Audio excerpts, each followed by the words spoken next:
I'm going home to my native Chicago this week. I was there not too long ago, and I found out why my dad is such a confident man. It's a good reason. And I know, black comedians always talk about how great their fathers are. But let me just I know it's hack, because we're overdone. But when I went home, spending time with my family, every night there was this young black dude having dinner with us who I had never met before, right?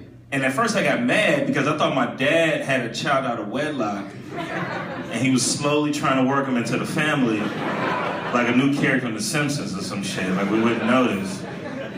So I confronted him, I was like, Dad, who is this? Who is Poochie? Who is this young man with this backwards cap having dinner with us? And my dad told me, he was like, son, I'm his mentor.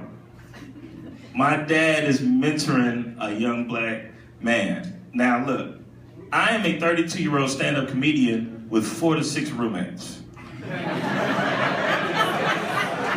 I'm not saying my dad did a bad job raising me. I just don't know if he's ready for new projects, you know?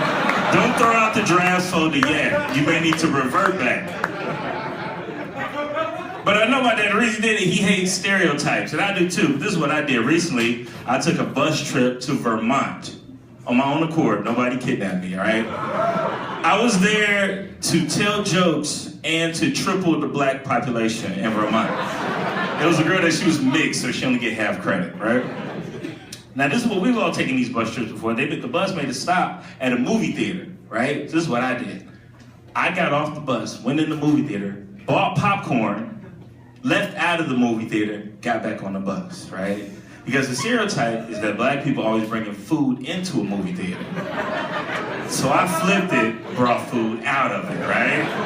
But my father outdid me. He hates stereotypes about black fathers so much, he's raising black kids he don't even have to raise. I would compare him to Brad Pitt and Angelina Jolie, but they can afford to do that. My father can't.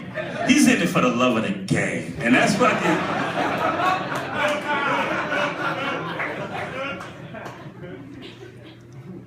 I recently bought an orange pork pie hat.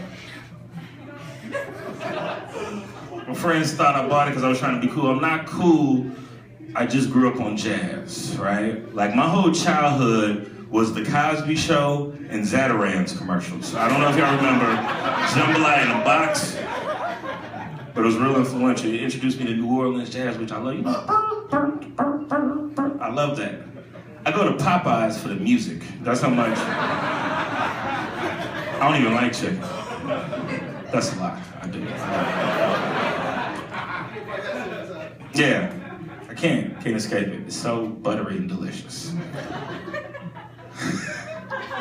Went to a mixed race high school, got introduced to new music, went through a Creed phase. Right, 80 million records, I know I'm not the only one, right? Greatest lead singer of all time, Scott Stapp.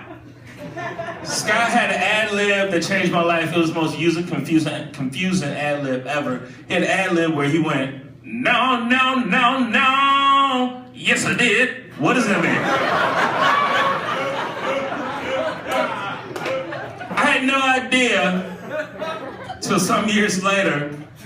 I was with a girl and she asked me if I came already. And the only thing I could think of, no, yes I did. Oh, I'm sorry, I was trying to take you higher and fell off.